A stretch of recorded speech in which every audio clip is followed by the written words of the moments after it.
पूर्ण करने में सफल हो ही गए। अब तुम्हें तुम्हारी कठोर तपस्या का फल अवश्य मिलेगा। ओम नमः शिवाय।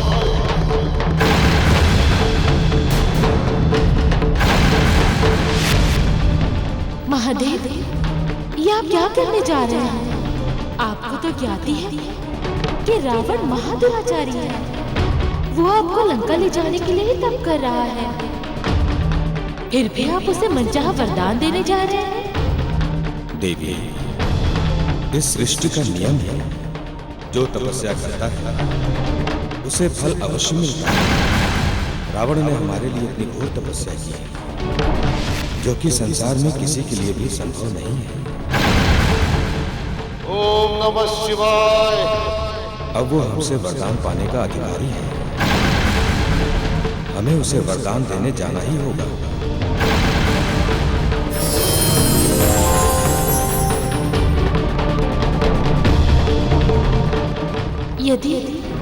यदि रावण को मनचाहा वरदान मिल गया तो अनर्थ हो जाएगा।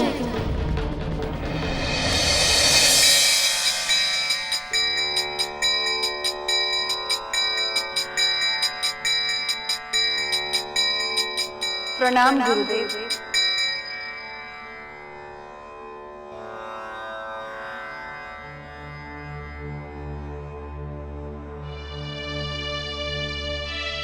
गुरुदेव, मैं अपनी धृष्टता के लिए आपसे क्षमा चाहती हूँ। मैं आपकी इच्छा अनुसार गुरु दक्षिणा देने के लिए तैयार हूँ। मैं आपकी इच्छा अनुसार गुरु दक्षिणा देने के लिए तैयार हूँ। सच्ची देवी? हाँ गुरुदेव, मैं विश्वकर्मा देव को पति के रूप में स्वीकार करूंगी। मैं विश्वकर्मा देव को पति के रूप में स्वीकार करूंगी। देवी, मैं आपकी गुरु दक्षिणा स्वीकार करता हूँ।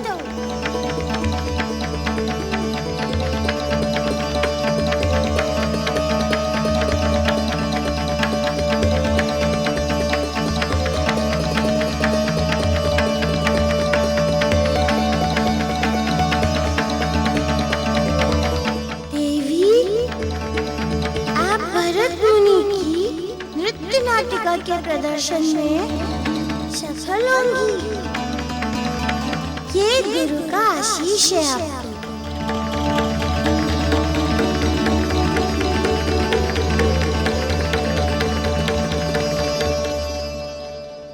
धन्यवाद गुरुदेव, आपको कोटिशाह प्रणाम।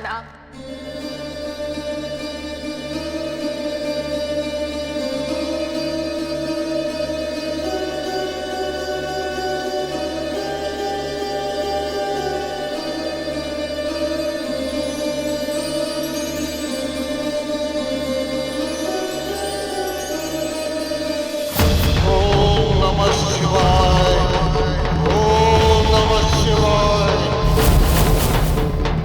ओम नमः शिवाय।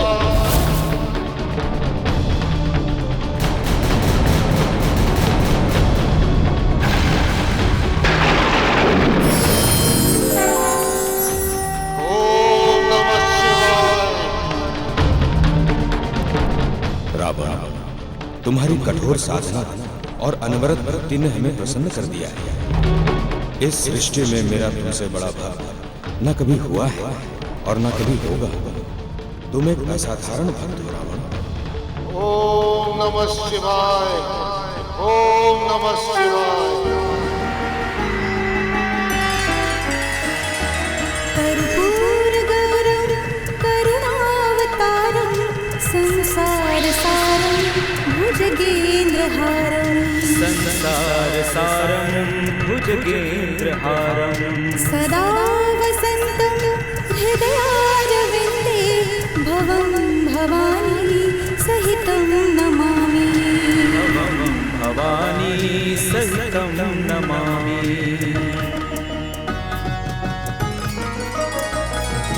मंदार माला कुलकार रावण, कपाल माला कृतशेखराय दिव्यांबराय दिगंबराय नमः शिवाय।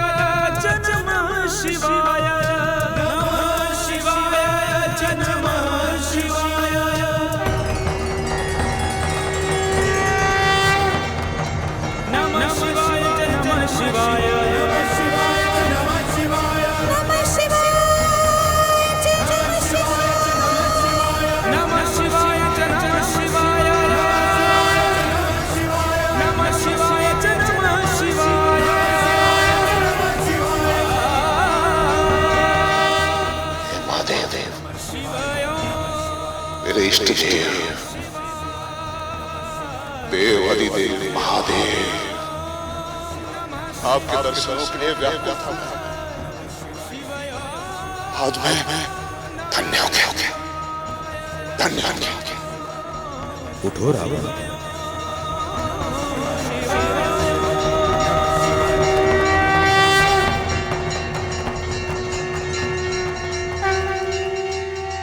तुम्हारा कल्याण है।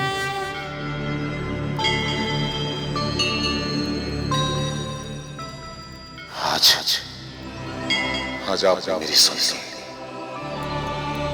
मैं वर्षों से आपकी घोर तपस्या करता आ रहा हूं, परंतु हर बार किसी न किसी ने छल से बल से मेरी तपस्या को भंग किया। परंतु आज आपने दर्शन देकर धन्य कर दिया, हमें धन्य कर दिया। हमें सब ज्ञात है लंकेश, कई बार तुम्हारी तपस्या को भंग कर दिया गया, किंतु तुम्हारी तपस्या के फल को कोई नष्ट न कर सका, क्योंकि पूजा, जप, तप और परोपकार के फल कभी नष्ट नहीं होते। इसलिए तुम्हारी इस बार की तपस्या शीघ्र ही फलित हो गई। हम तुमसे प्रसन्न हैं रावण। तुम अपनी इच्छानुसार जो चाहो सो वर मांग लो। तुम अपनी इच्छानुसार जो चाहो सो वर मांग लो। आपके चरणों की भक्ति चाहता है रावण।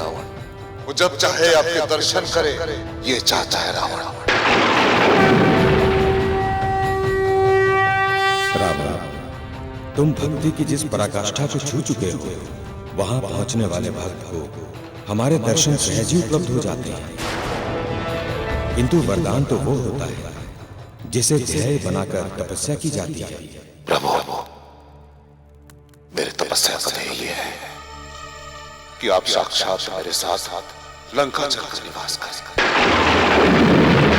कि आप साक्षात मेरे साथ लंका चलकर निवास करें, कि आप साक्षात मेरे साथ लंका चलकर निवास करें।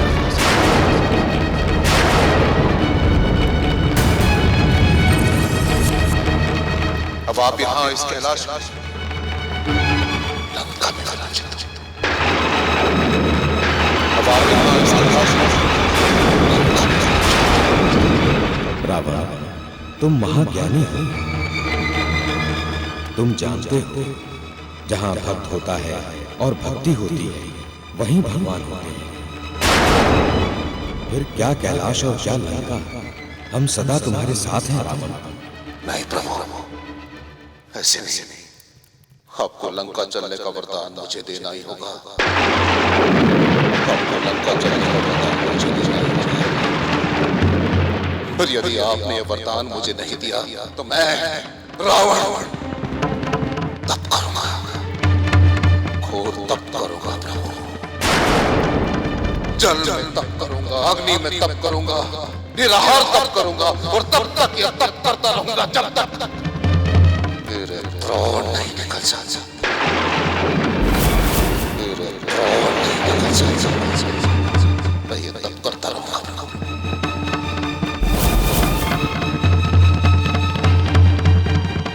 रावण, तुम्हें और तप करने की आवश्यकता नहीं है।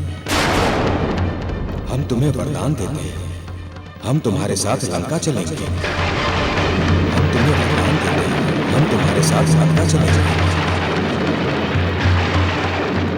कल सूर्य की पहली किरण के साथ तुम हमारी गुफा में आ जाना। हम साक्षात तुम्हारे साथ लंका के लिए प्रस्थान करेंगे।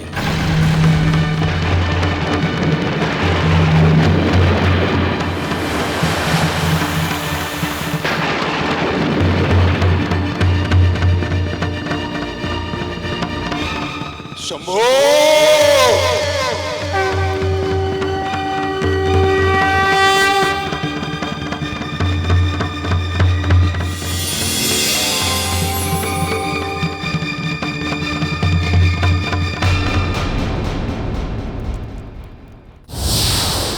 क्या हुआ? महादेव ने रावण को वरदान नहीं, वरन हम सबको श्राप दे दिया। हाँ देवेंद्र, महादेव भोलेनाथ हैं।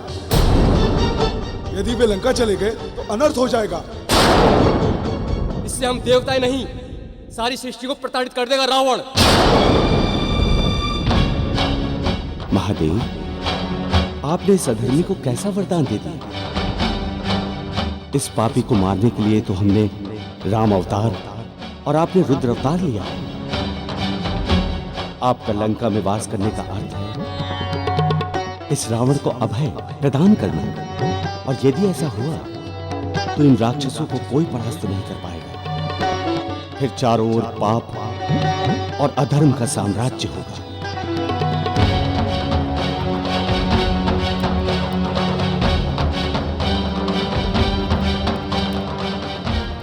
शीघ्र ही मेरा और माते का स्वप्न पूर्ण होगा,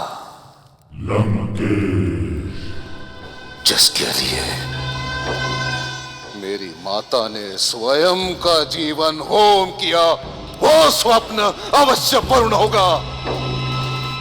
महादेव के लंका जाते ही असुर अजय हो जाएंगे, सर्वशक्तिशाली हो जाएंगे। 10 दिशाओं में केवल एक ही ध्वज फहराएगा, और वो होगा राक्षसों का ध्वज।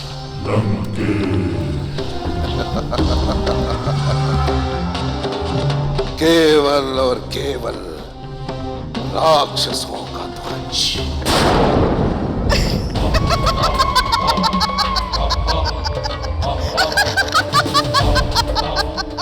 वाह मेरे पुत्र, वाह! मुझे तुझ पर गर्व है। तूने आज वो कर दिखाया जिसके लिए मैंने अपना सारा जीवन, अपना यौवन, अपना सारा सुख निछावर कर दिया था।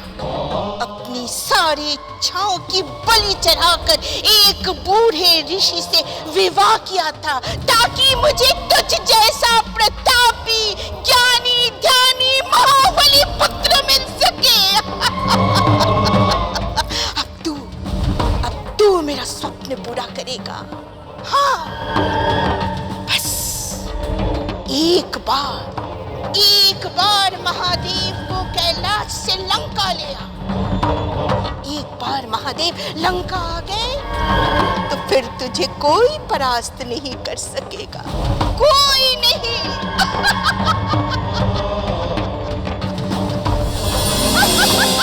नारायण नारायण।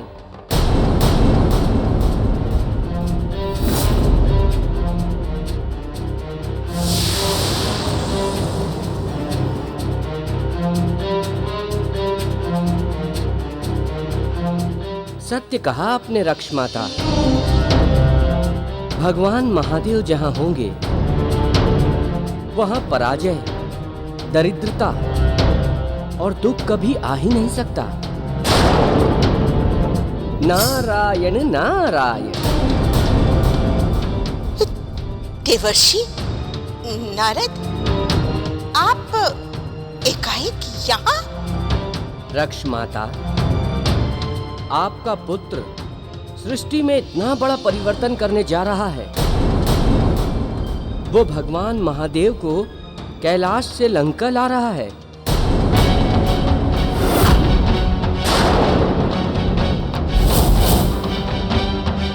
अब तो प्रभु के भक्तों का यहाँ आना जाना लगा ही रहेगा।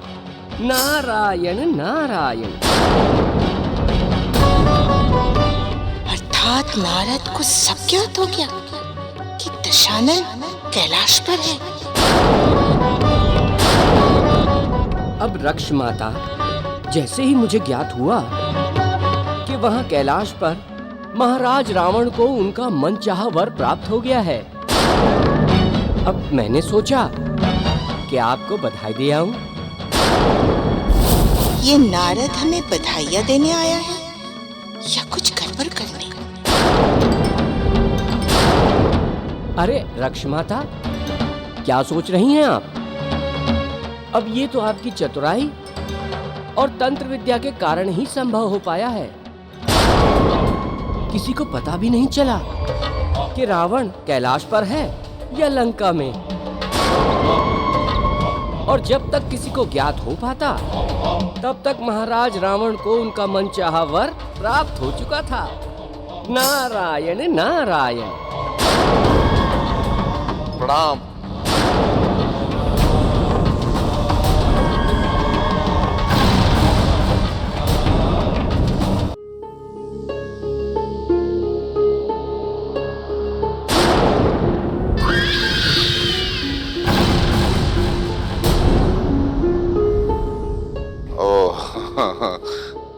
प्रणाम देवर्षि, प्रणाम। नारायण नारायण, ये मैं क्या देख रहा हूँ? लंकेश, आप तो वहाँ कैलाश पर थे और अभी आप यहाँ लंका में। नहीं नहीं, ऐसा कैसे संभव हो सकता है? आप वहां भी और यहाँ भी। लंकेश, आप ही है ना? यानी आप ही लंकेश रावण हैं या कोई और हैं? क्योंकि मैं भली भांति जानता हूं, चाहे आप कितनी ही तेज गति से क्यों न चले, किंतु इतनी शीघ्रता से कैलाश से यहाँ लंका नहीं आ सकते।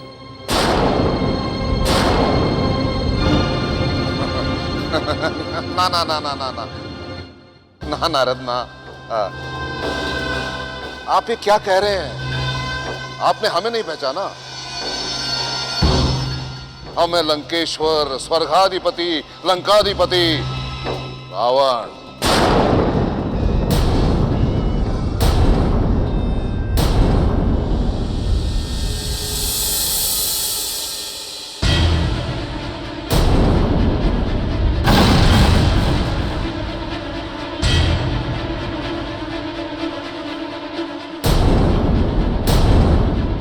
नारायण नारायण, एक लंकेश वहां कैलाश पर और दूसरा इस समय यहाँ इस कक्ष में।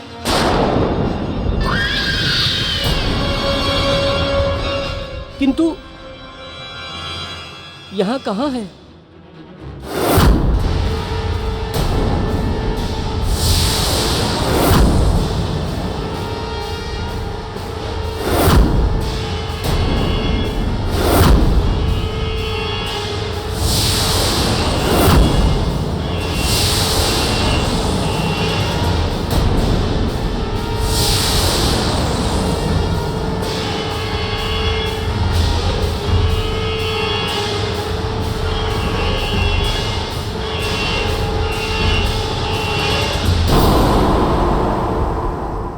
महाराज रावण, आप क्यों नहीं दिखाई दे रहे हैं?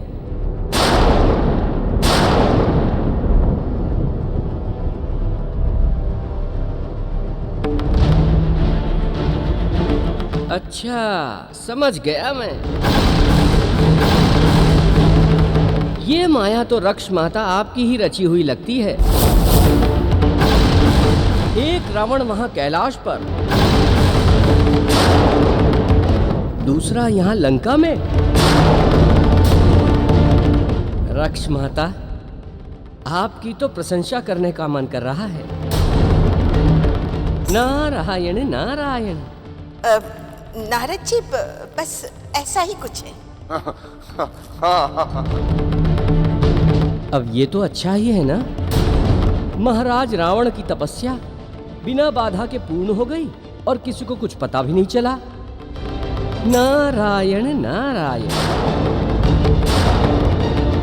हर माँ अपने पुत्र के लिए कुछ भी कर सकती है ना राक्ष माता? आप सत्य कह रहे हैं देवर्षि। किंतु एक बात मुझे गड़बड़ लग रही है। क्या क्या क्या क्या गड़बड़ है? वो ये रक्ष माता कि देवी मंदोदरी एक पतिव्रता स्त्री है। वो इस स्थिति में अपना पतिव्रता धर्म कैसे निभा रही होगी? अब ये बात तो मुझे देवी मंदोदरी से पूछनी ही होगी। नारायण नारायण। नारद मुनि, नारद मुनि,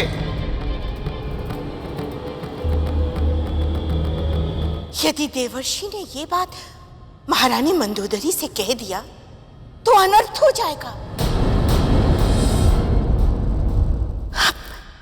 ऐसा मंदोदरी ये कभी सहन नहीं कर पाएगी, कभी सहन नहीं कर पाएगी। लंका में ऐसा भूचाल आएगा कि उसे संभालना असंभव हो जाएगा। हमें देवर्षि नारद को रोकना चाहिए। चलो चलो। नारद मुनि, नारद जी। देवर्षि, नारद मुनि। सैनिकों, तुमने देवर्षि को कहीं देखा? नहीं राजमाता, वे तो यहाँ कहीं नहीं दिखाई दिए। जाओ उन्हें ढूंढो, शीघ्र करो। देवर्षि नारद, देवर्षि। नारायण नारायण। देवी कैकसी, सदैव सत्य ही बोलना चाहिए, अन्यथा एक झूठ को छुपाने के लिए न जाने कितने झूठ बोलने पड़ते हैं, और यदि भेद खुल जाए तो अनर्थ भी हो सकता है। नारायण नारायण। माते, मैं बहुत अधिक चिंतित हो रहा हूं। यदि देवर्षि नारद देवी मंडोदरी तक पहुंच गए तो अनर्थ हो जाएगा। आप महारानी मंडोदरी के कक्ष में देखिए, मैं उपवन में ढूंढ कर आता हूं। ठीक है। नारायण नारायण। देवी कैकसी, माया रचनी आपको ही नहीं आती, हम भी माया रच सकते हैं। नारायण नारायण। देवराजेंद्र एवं समस्त देवताओं, हमने अपने नाट्य शास्त्र में अभिसारिका, विहोतकंठिका आदि अष्टनायिका भेदों का उल्लेख किया है। इन्हीं के आधार पर इस नृत्य नाटिका की रचना हुई है। देवों, रस और भाव के आधार पर इन नायिकाओं को आज आपके समक्ष अपने अभिनय से देवी घृताची प्रस्तुत करेंगी।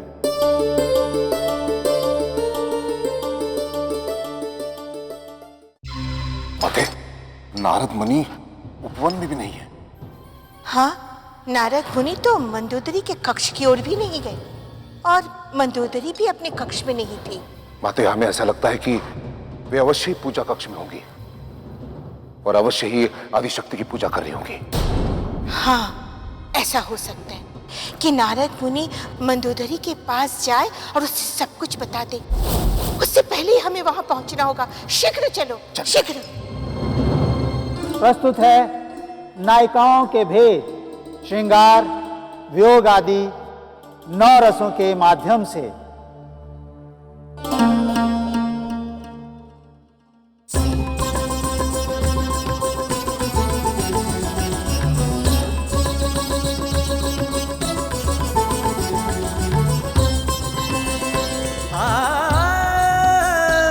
जीवन में नवरस है, जीवन में नवरस है।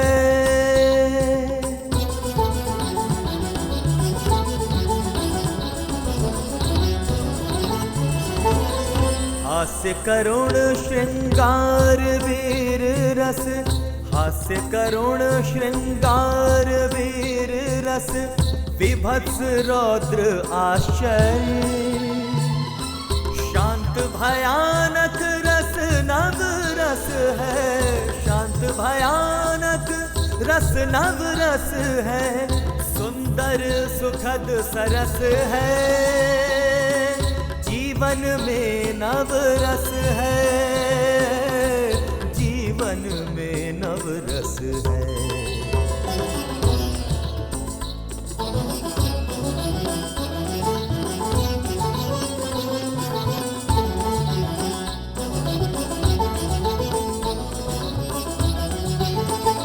जब मन प्रेम के भाव में डूबे, वह श्रृंगार कहता है, शांत भाव से सुख बरसे जहाँ, शांत का रस बरसाता है।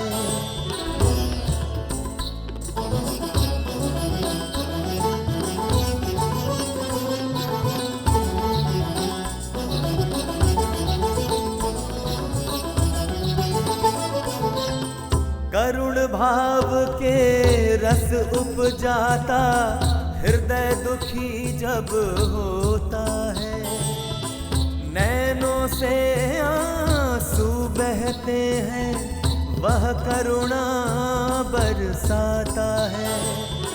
आहा हा हा हा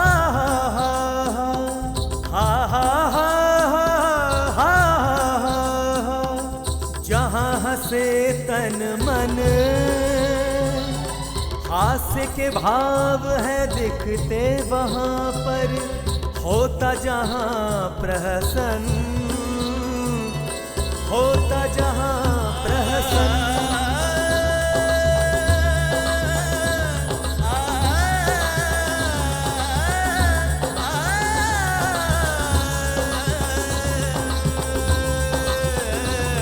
आश्चर्य से देखें तो अद्भुत रस लगता है बरसने, घृणा भाव से देखें तो विभत्स लगे सब दिखने।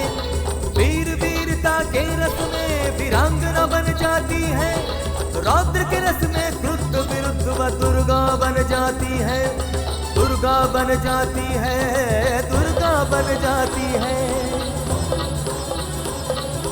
भयानक रस की उत्पत्ति हो बने भयंकर कालिका, बने भयंकर कालिका। काली विकराल मुंड मालिनी बने देविका कालिका, बने देविका कालिका, बने देविका कालिका, बने देविका कालिका, बने देविका कालिका।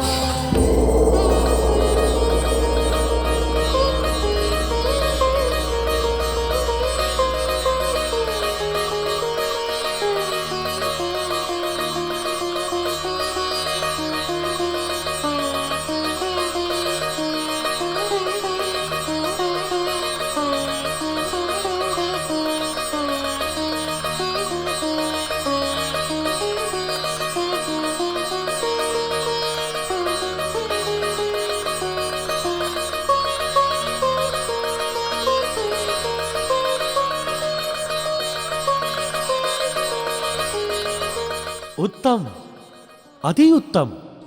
भरत मुनि, ऐसा नृत्य और ऐसी भाव भंगिमाएं मैंने पहले कभी नहीं देखी। घृताची के द्वारा अभिनीत ये नायिकाओं के भेद अद्भुत है। आपने इसमें जो नायिकाओं के सभी रूपों की अभिव्यक्ति की है वह अद्वितीय है। आप और देवी घृताची बधाई के पात्र हैं। आप सत्य कह रहे हैं देवराजेंद्र कि यह नृत्य सर्वोत्तम हो गया है। हमने भी नहीं सोचा था कि यह प्रस्तुति इतनी सुंदर बन पड़ेगी। आप सबको धन्यवाद जो आपने नायिका भेद की सुंदर रचना हमें देवलोक में प्रस्तुत करने का अवसर दिया।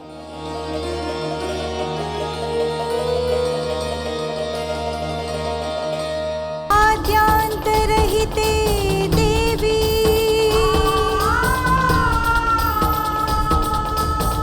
आदिशक्ति महेश्वरी योगजे योग संभूते। मंदोदरी, कहाँ हो तुम? देवी नमोस्तुते।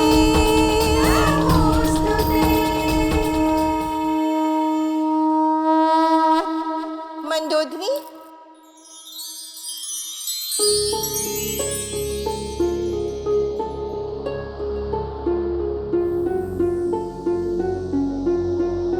क्या बात है माता? आप और स्वामी एकाएक यहाँ? कुछ विशेष? नहीं, कुछ विशेष नहीं। मंदोदरी, वो नारद जी आए थे यहाँ? नहीं तो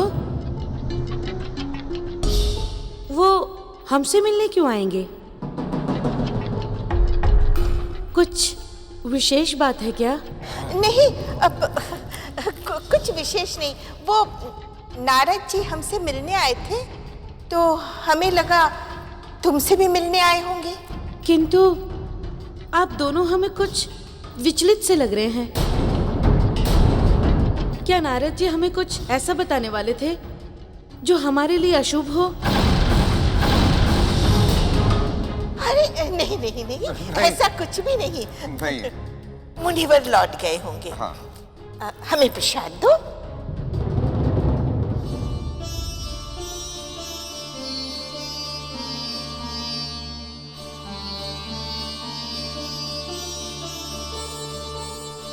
नारायण नारायण।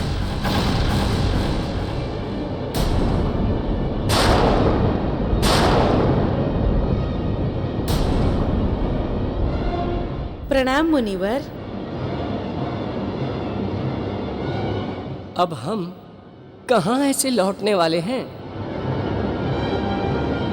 हम यहाँ लंका में हों और महारानी मंदोदरी पूजा कर रही हों, तो प्रसाद तो हम भला लेके ही जाएंगे ना।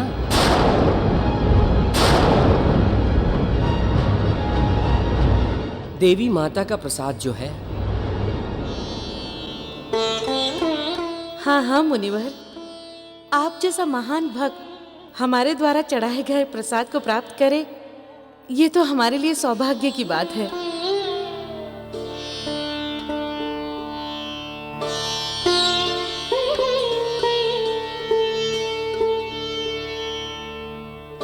देवी, सौभाग्य तो मेरा है जो आप जैसी पतिव्रता स्त्री के हाथों से प्रसाद ग्रहण कर रहा हूं। देवी मंदोदरी, हम यहाँ आपसे ही मिलने के लिए आए हैं। हम यहाँ आपसे ही मिलने के लिए आए हैं। हम यहाँ आपसे ही मिलने के लिए आए हैं। माता ने बताया था हमें कि आप यहाँ आए हैं। फिर हमें लगा कि आप हमसे बिना मिले ही चले गए हैं। अरे नहीं नहीं देवी, हम तो आपकी पूजा समाप्त होने की प्रतीक्षा कर रहे थे। मुनिवर, कोई विशेष समाचार है क्या? देवी मंदोदरी, संपूर्ण संसार में इस समय आपके समान कोई दूसरी पतिव्रता स्त्री नहीं है, इसीलिए मैं आपसे कुछ पूछना चाहता हूँ।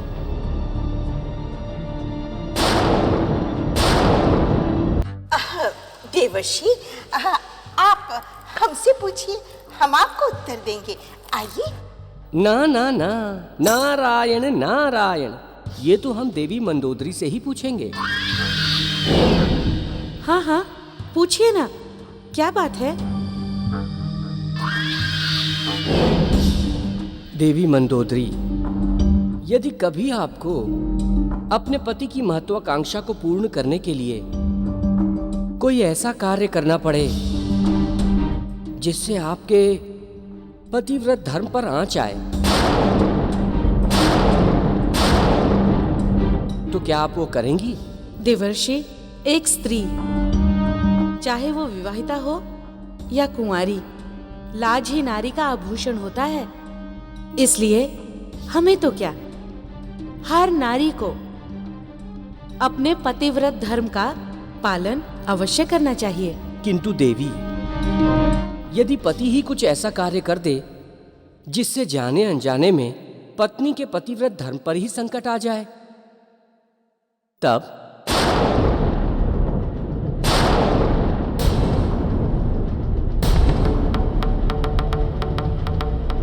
पति का स्वयं का निर्णय कुछ भी हो, किंतु एक स्त्री को अपना पतिव्रत धर्म कभी नहीं छोड़ना चाहिए।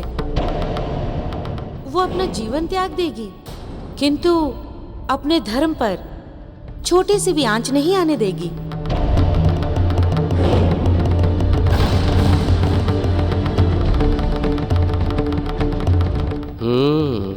ये तो सिद्ध हो गया है कि माता और पुत्र ने जो माया रची है वो इतनी गोपनीय है कि उसका पता मंदोदरी तक को नहीं है। इसे इस सच का पता नहीं है कि जो इसके सामने खड़ा है वो इसका पति ही नहीं है। मुनिवर, क्या हुआ? आप किस सोच में डूबे हुए हैं? देवी मंदोदरी, मैं ये सोच रहा था कि माया महाठगनी होती है, इसीलिए आप अपने पतिव्रत धर्म पर अडिग रहिएगा, क्योंकि कभी कभी माया ऐसा भ्रम उत्पन्न कर देती है कि कुछ पता नहीं चलता कि कब कौन कहां अपने धर्म से पतित हो जाए।